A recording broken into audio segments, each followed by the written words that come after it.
So I just want to start off by saying that if you do happen to go through this entire video series, get ready for a decent amount of references to different movies, books, artists, historical events. Yeah, I'm definitely a fan of using references to help me get what I'm trying to say across. Oh, and definitely get ready for Harry Potter and J.K. Rowling references too.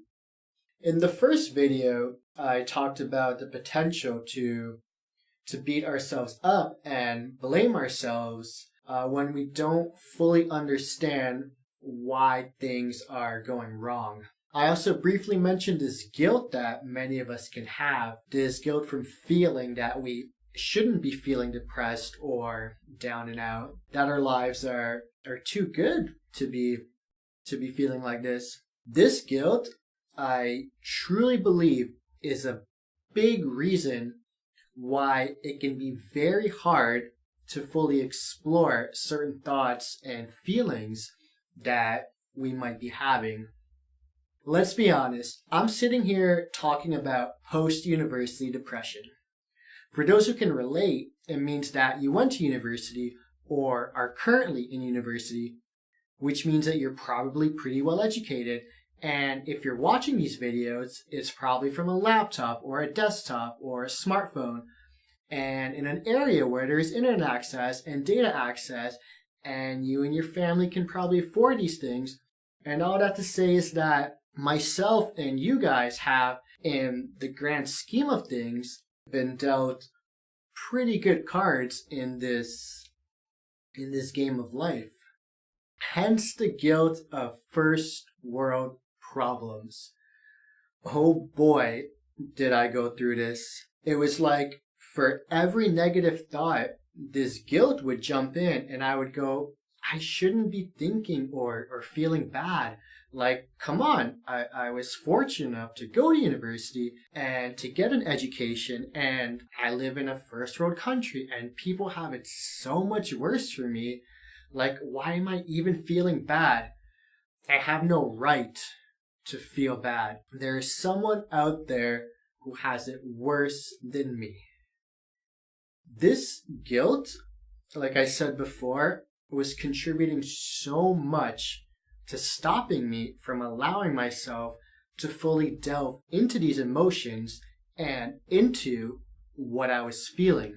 I'm not the first to say it, and I won't be the last, but mental health struggles can be experienced by anyone. Anyone. Mental health doesn't give a fuck. And whether you feel guilty or not doesn't take away from these struggles' weight nor from their impact. Like I said before, I've ended up in the emergency room because of my depression. Twice. I've seen therapists, I've seen a psychiatrist, I've been on medication,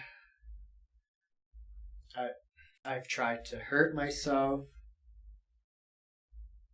I've experienced it.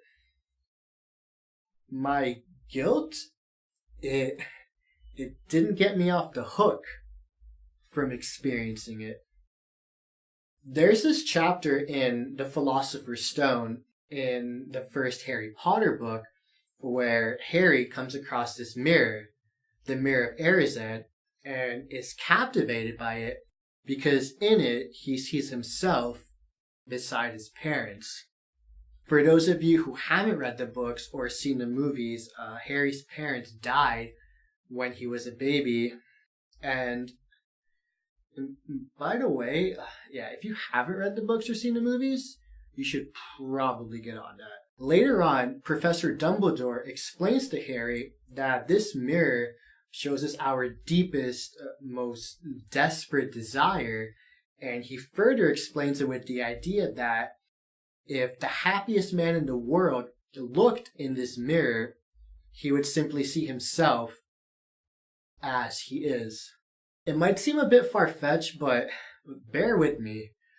This idea of the happiest man in the world seeing himself just as is helped me so much with getting past my guilt and just allowing myself to fully feel what I was going through, to fully feel my depression.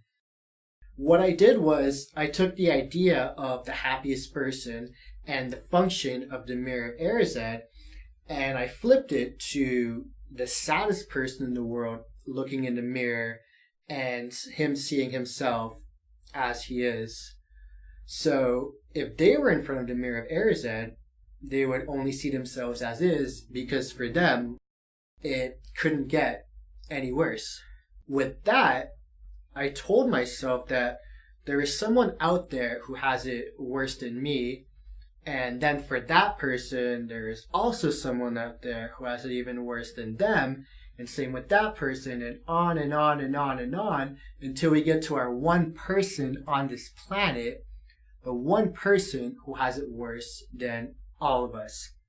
I told myself that with this logic of someone out there has it worse than me, then technically only one person on this planet is allowed to fully feel bad, because technically even the second worst off person on the planet can still feel guilty, because they can technically say to themselves that someone out there still has it worse than them. I hope that makes sense, what I just said. This whole idea, of course, is absurd. It doesn't work like that. Sadness and happiness and all emotions don't work like that. Yet this absurd logic really helped me better internalize that emotions and mental health, it's all relative. It's relative to where you're from, what we've been through, what we've seen and experienced, so many things. My tolerance for happiness or sadness is different than yours. My peak highs and peak lows are different. It's all relative. The more proper course of action, then, is to not feel bad and guilt yourself out of your feelings and your emotions. If you have this lingering feeling inside of you, if something is bothering you, or you feel that something just isn't quite right, you owe it to yourself to open up to those feelings and to explore them for what they are. Don't let the guilt and the rationale behind the guilt deter you.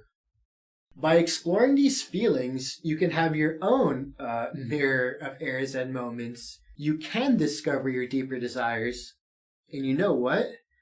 Chances are that these deeper desires go hand in hand with your deeper insecurities. Chances are that these first world problems that you might feel guilty for having are actually linked to your deeper insecurities, which in turn will lead you to a better understanding of your deeper desires, of your deeper motivations.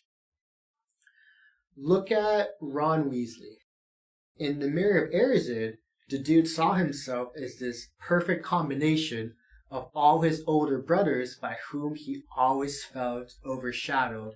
He saw himself as head boy, Quidditch captain. He saw all these insecurities of never feeling good enough, along with this desire to be great. All this to say is that don't feel guilty for what you're feeling or for what you're going through. Mental health is real, and mental health illnesses are so fucking real. Just because on paper you have it better than others doesn't mean that you can't be going through stuff. It's not your fault.